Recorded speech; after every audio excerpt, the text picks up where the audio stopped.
Thank you very much. Lou Bruce on the trumpet. Tim Hepburn on the trombone. Billy Test on the piano.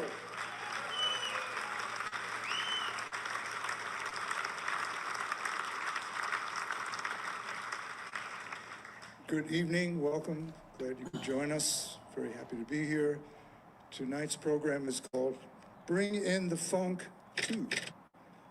We did a concert of this kind of music back in June, I believe, and felt good, sounded good, so thought we'd do it again. And that piece you heard was called Dewey. It's a tribute to the great trumpeter Miles Davis, a tune that we play with the Yellow Jackets. Actually, this band recorded with the Yellow Jackets on a CD called Jackets XL. And we're going to move right along and play a piece next that is an earlier thing I wrote back in the 80s, actually, for a band I had in New York City. And it's kind of a combination of rhythm and blues and more contemporary influences. But the focus here is funk, groove music. And it's, you know, the music of today. And why not use the big band instrumentation kind of as the vehicle for this great music? So we hope you enjoy the program. This next piece called A Meeting of the Minds.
Dan Fitzpatrick, tenor saxophone. Once again, Billy Test on the piano.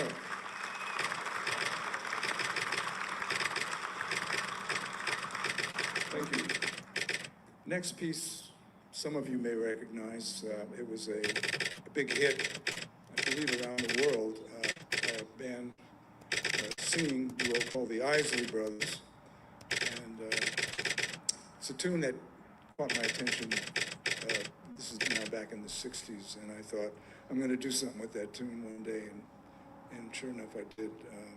This is called It's Your Thing.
Raphael Clem on the trombone.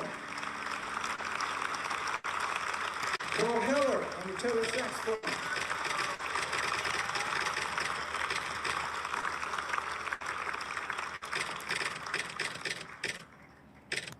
If you feel like getting up and dancing, please go ahead.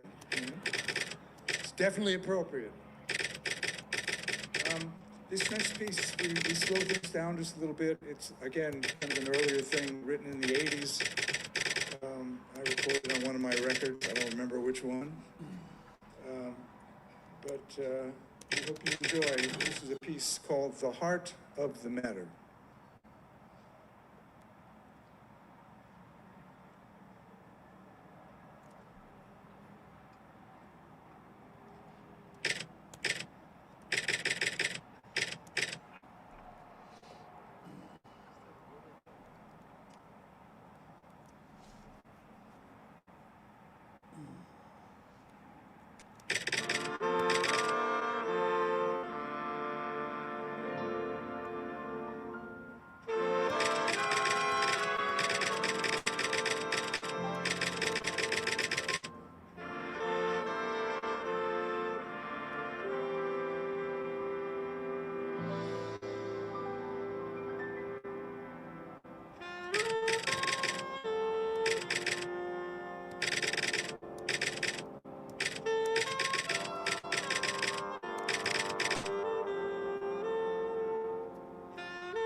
Elon Moreland on the alto saxophone.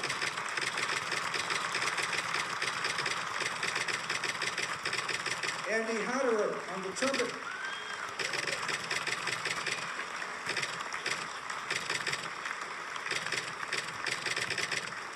Thank you very much. We can play one more tune, take a short intermission, come back and play the second set. Please, a big round of applause for this amazingly great band, the WDR Big Band.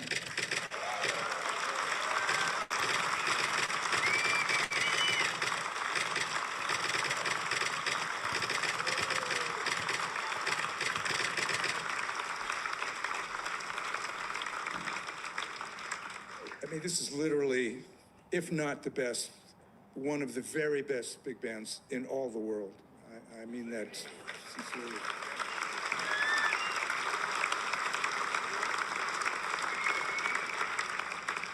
We're going to close with a piece. It's brand new. I'm constantly trying to take influences from different places and mix and match, and so this is what it is. It's kind of R&B based, and it's simply called Funkster.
Lou Cruz on trumpet. And the WDRB band.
Stressmeyer, alto saxophone. Billy Test on the piano.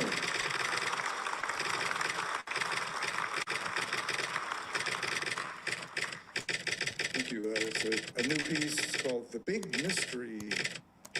And the big mystery is, I don't know where this music comes from. It comes through me, but not necessarily from me. And I can't explain it, but I generally like the way it sounds, especially with a great band like this. So, yeah.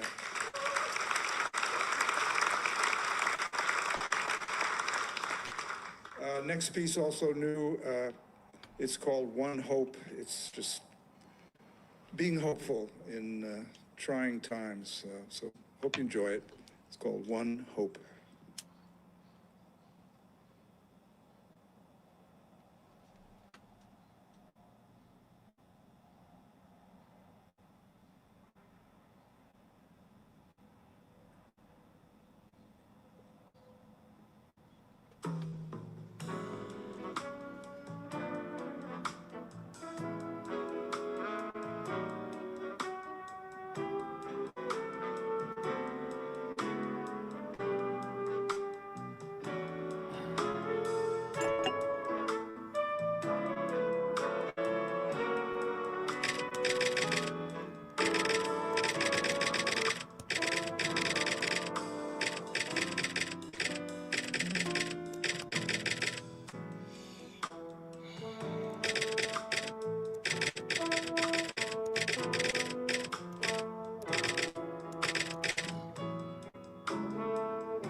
Santiago.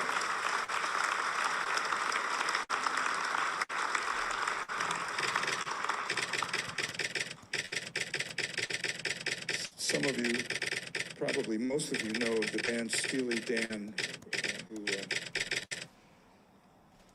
really was at the forefront of kind of combining genres and styles.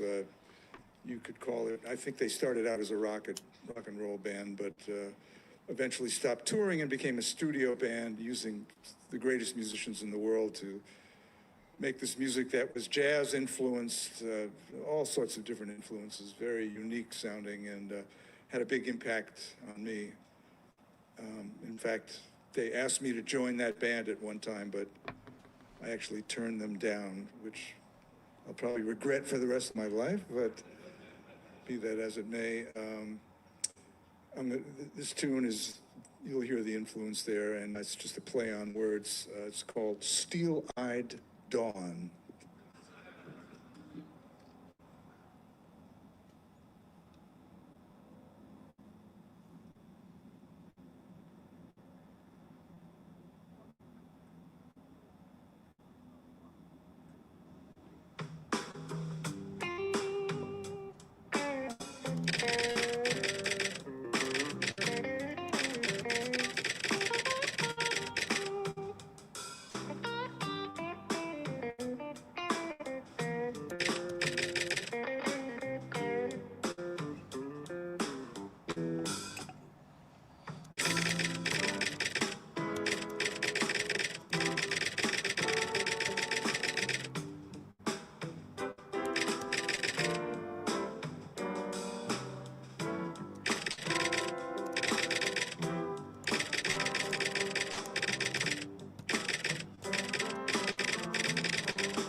Veenstra on the guitar.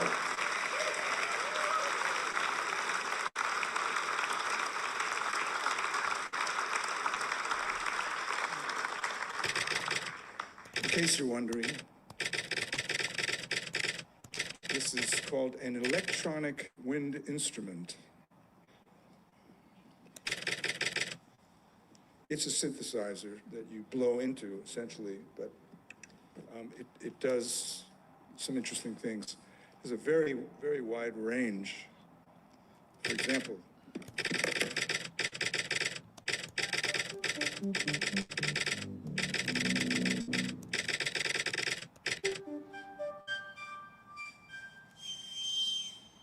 dogs love it.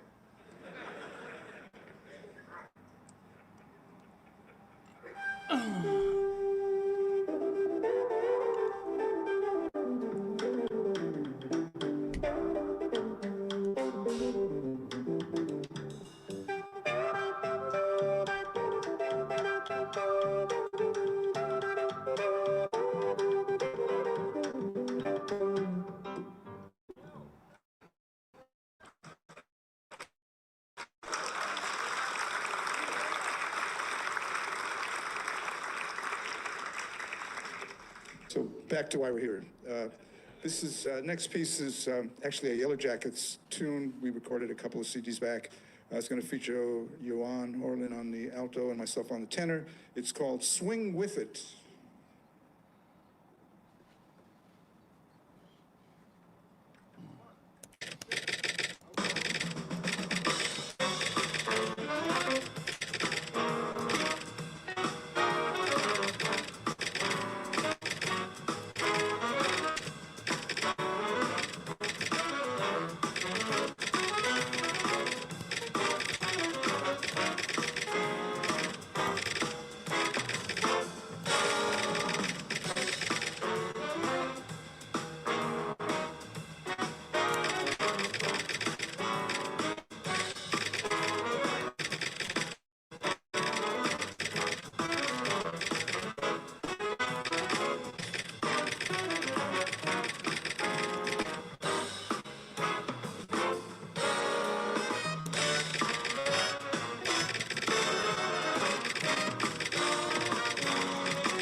Harlan, take alto sax.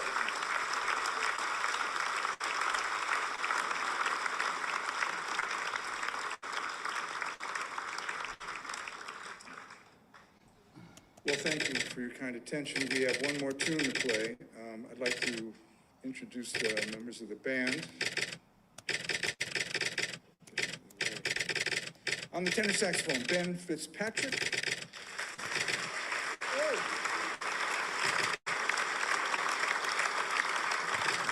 Alto saxophone, Carolina Strassmeyer.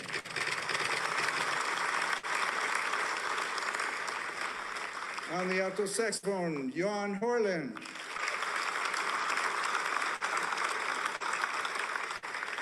Tenor saxophone, Paul Heller.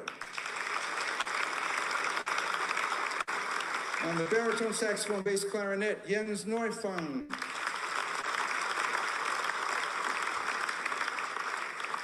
In the trombone section, left to right, Raphael Klum.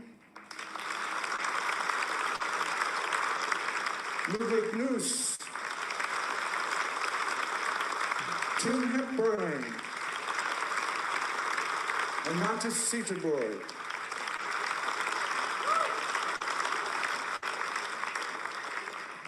Incidentally, all those great videos, or many of the videos that you see on this band, Mantas is the creator of. He's an amazing creative guy. Thank you, Mantas. In the trumpet section from left to right, Wim Poot. Andy Herrer. Rob Broinen. And Ruud Broers.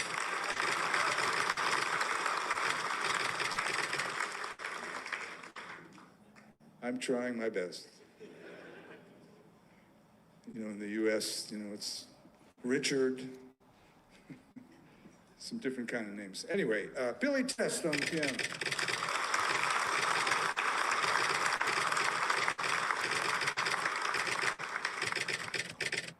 On the drums, Mr. Hans Decker.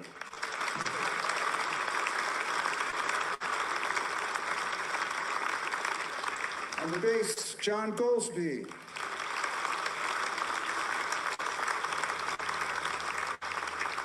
And on the guitar, Marcus Wienstroh.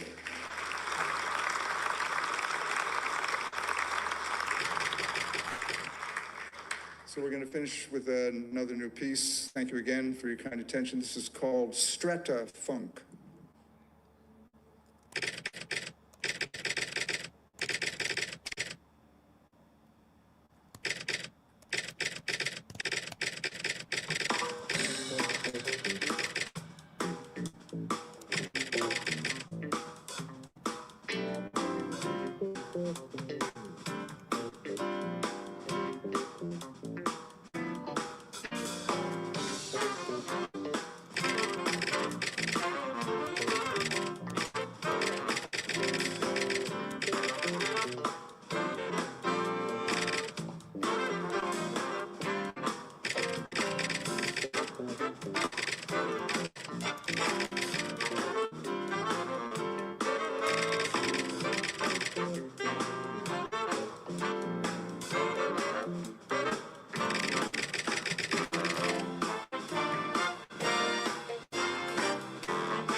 Another on the tenor saxophone. Welcome to our big band.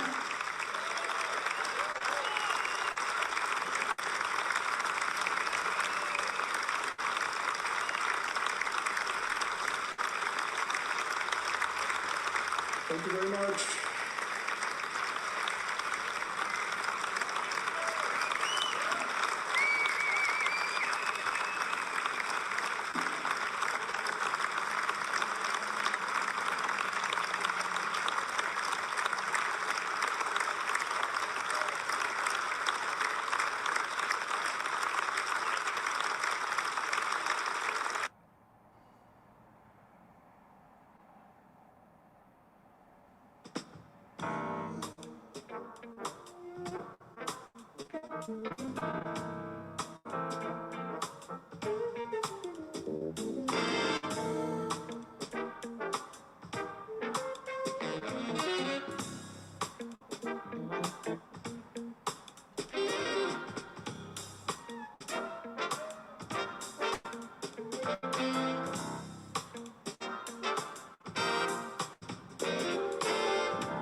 you very much. Will Brewis on the trumpet. Tim Hepburn on the trombone. Billy Test on the piano.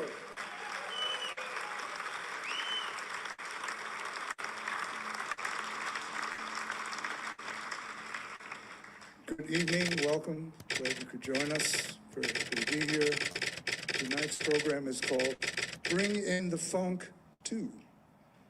We did a concert of this kind of music back in June, I believe, and felt good, sounded good, so thought we'd do it again. And the piece you heard was called Dewey. It's a tribute to the great trumpeter Miles Davis, a tune that we play with the Yellow Jackets. Actually, this band recorded with the Yellow Jackets on something called Jackets XL. And we're going to move right along and play a piece next that is an earlier thing I wrote back in the 80s, actually, for a band I had in New York City.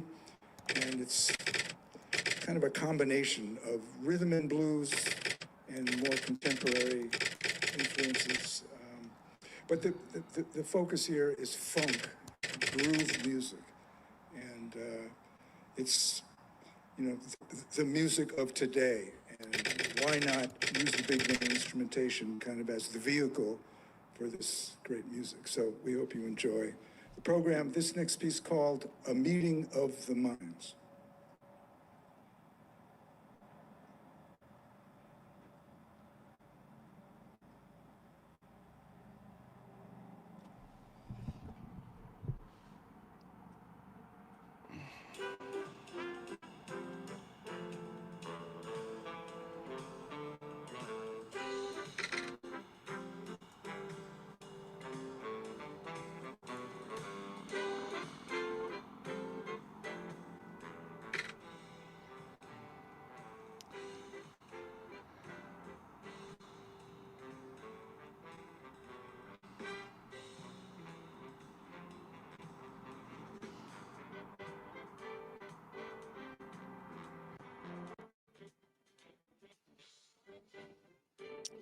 Thank you, boys and girls, for showing up.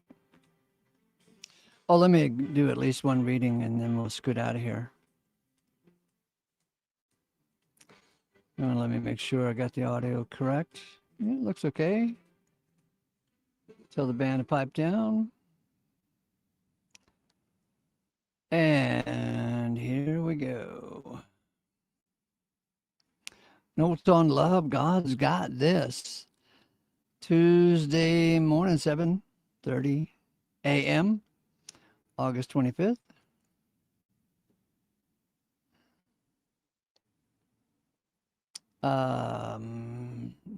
August 25th, 68 now, 93 later. The carrots have sprouted and they are protected from the ducks by a grate. This should be a short essay, dear friend. Why? Because what the hell do I know about love? I have loved God and women and cars and irony and steak and eggs. God is love. So what should we expect from that bit of information? God loved Jacob, right? But we have to conclude that God also loved his elder brother Esau. Get me? I mean, God created those two boys by his own determinate creative ability. No doubt. Jacob I love, yet Esau I hate. Dude, Romans 9:13. Over the years I have had to endure dumbass Christians who browbeat me, gaslight me by daring. Let's put that in a... And gaslight me by daring to quote this verse in defense of their eternal hellfire nonsense. God's dealings with the both of those boys was a huge display of love, not only towards them, but also for our benefit today. Esau is not in hell, the cheesy Christian version of hell, you know, the eternal torment variety. Esau is in hell the very same way Jesus went to hell, Acts 2:27 and 31. You see, everyone goes to hell when they die. Hell is merely the unseen, the imperceptible. The New Testament Greek word is Hades, a compound word literally translated unseen. The Old Testament word Sheol works out to be a glorified grammatical shoulder shrug. It's the ask in Hebrew. So Jesus went to the unseen when he died. David went to the unseen. All who die go into the unseen. And get this, this is not a realm. We may gladly use biblical vocab and say they went to the unseen, but not they went to the unseen realm. By adding the word realm, we skew the discussion and give old paganism room to pollute our understanding of God's revelation. Have a pattern of sound words, says Paul. Let's bold that out. Hell is nothing and nothingness. There is no consciousness in hell. When Jesus died, he went to hell. He also was not conscious. He was dead. Face it. When Jacob, whom I loved, died, he returned to Sheol. When Esau, whom God hated, died, he returned to Sheol. Their destinies were the same. They await the resurrection. That's key, boys and girls. Let me underline it and bold it out. They await the resurrection. In that day, when God raises all from among the died ones, Jacob and Esau will both be roused, and what a reunion and reconciliation that will be. It will be a great display of love for both of those boys. If I recall the story of Jacob and Esau, they even had a reconciliation before they died. You see, their story is God's story, and our story is God's story, and the story is not done yet and won't be done until God becomes all in all. 1 Corinthians 15:28. So God is love. God loved Jacob and God loved Esau. God created both and loved both. And God used both to bless us today if we can hear the story in a proper way. We want to hear, let me change that. Do you?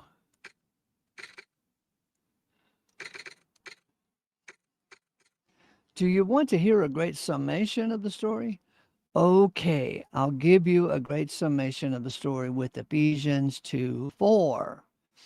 Even though Ephesians 2:4 is only an incomplete sentence. Sometimes, we don't have to complete the sentence before we get it. We get the huge idea before the whole sentence drops from someone's mouth. We sometimes finish each other's sandwiches? No, dummy. We finish each other's sentences. Yet God, being rich in mercy because of his vast love with which he loves us. See, that's an incomplete sentence, but you don't even need to complete the sentence. Get it? Yet God, being rich in mercy because of his vast love with which he loves us. Do you really need to complete Ephesians 2:4 before you get the idea that this is bigger than anyone can imagine? Is God's love vast? OMG. Answer the question, Christian boy. Answer the question. Esau I hate indeed. There was not a dime's worth of difference between Jacob and Esau. The one true God lovingly created them both for his purpose and for the story God wants to tell. So before they were ever born, their lot was sealed and chosen by him who chooses all. So the hellfire believing Christians quote Romans 9:13 that God hated Esau. So the hellfire believing Christians who quote, that might help.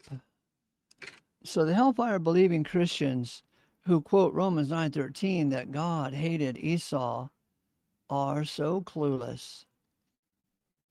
They tell me I'm taking verses out of context. Okay, fine.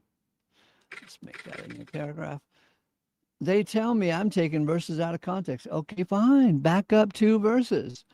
Romans 9:11. For not as yet being born, nor putting into practice anything good or bad, that the purpose of God may be remaining as a choice of God, not out of acts, but of him who is calling. The choice of God is a cool thing. God loved Jacob. God loved Esau. He placed them in certain roles. They had no choice. It was all God's choice, God's doings. It was love. In that great day, I can't wait to meet both Jacob and Esau. So God is love, and God's love is vast. God is the placer of one and all. How lovely to discover that the Greek word for God is placer. Can you measure vast?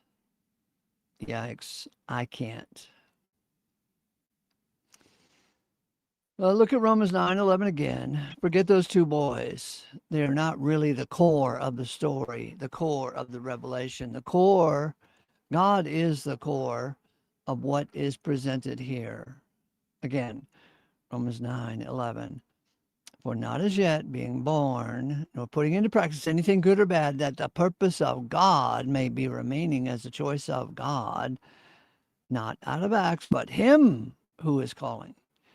In this one verse, we're talking about the purpose of God, number 1. Number 2, the choice of God. And number 3, the calling of God. As Knox said, let me put his initials. As A. Enoch one time said, every character in the scriptures is only mentioned in their relationship to God the placer. So, what then was Jacob and Esau's relationship to God the placer? Well, before they were born, before they did anything good or bad, they were both called and chosen for their respective roles. The choice was not theirs to make. The choice was God's choice, a choice of love, a choice of vast love.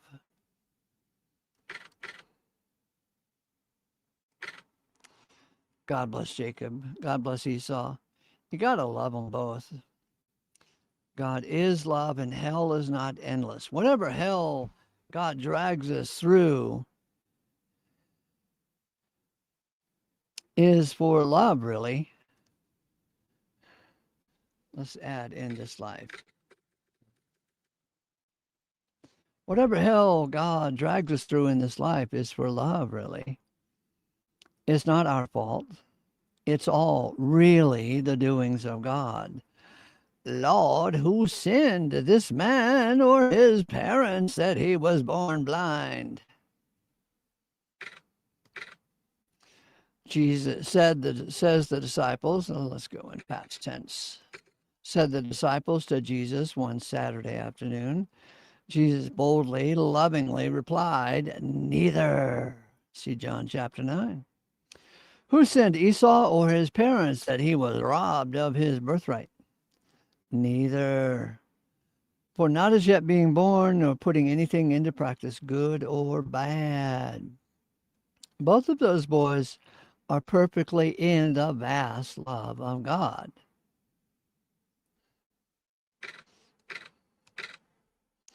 How then should we love? I have no idea how to answer such a question.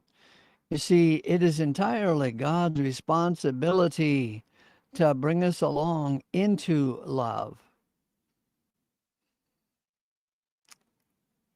Into love and the depths of love.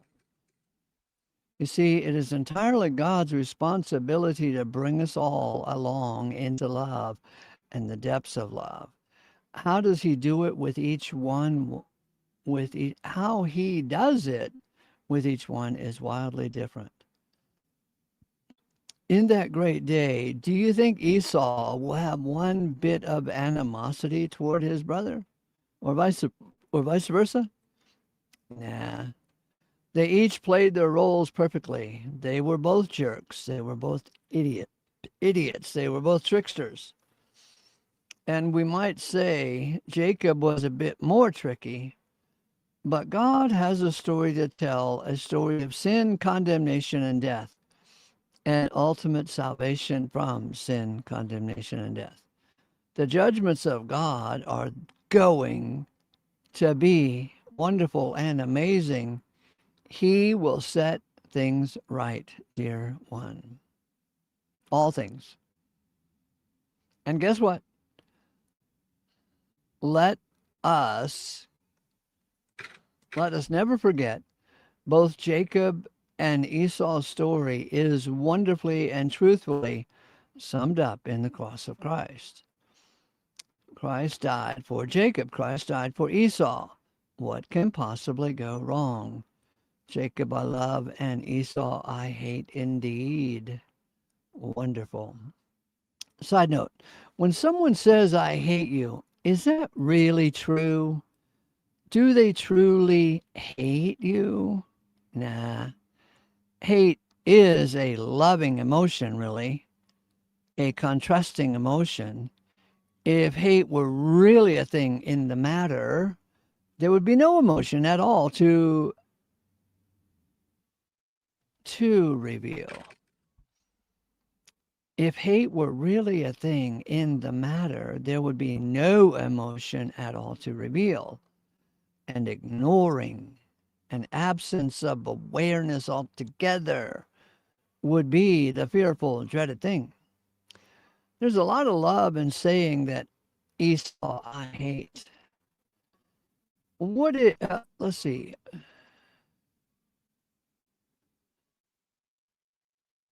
If God said Esau who? Then Esau would really be in trouble. To conclude, what do we know about love, really? If we do move away from self-love, it is by great struggle, a miracle really. And by now, we can wonder if self-love is really love at all. Love is changing the diapers of a child who can't say thank you. And love is changing the diapers of an 85-year-old man who can no longer say thank you. God is love. And in love brings us all to the end of ourselves. And God's purpose is to bring the eons to their wonderful consummations as well.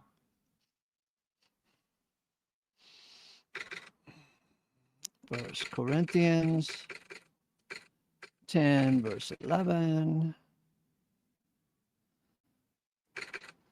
Hebrews 9:26. I think love would be God moving us along in this journey of faith to where we no longer say, why me? But instead say, why not me? But none of us deserves any attention, good or bad. We are like Jacob and Esau before they were born, before they did anything good or bad, that the purpose of God might remain as the choice of God, etc. Millions of people are lonely. Why not you? Millions of people get divorced. Why not you? Millions of people get sick and die. Why not you? God is love, and God's love is vast. Grace to you, Ace Theo. Ponder, reader. P.S. I got nothing. Hey, thanks for stopping by, boys and girls. Leave a thumbs up. Leave comments. Let's get this show on the road because God is love. And hell is not endless. And 1 Corinthians 13, verse 5 says, love doesn't get angry. Love doesn't get angry. So that should throw a little bit of light on Esau I hate. Love doesn't get angry. If love doesn't get angry, hell is not endless. Whatever our understanding of hell is, must be reined in. It is definitely not eternal conscious torment. Yes, love is in the air. Okay, press on. Check in later and we'll do a follow-up on this and I'll have you guys come in and we'll read it before I send it out so we can find our boo-boos. Again, thumbs up, leave a thumbs up. Leave comments and share this lovely note. Bye for now.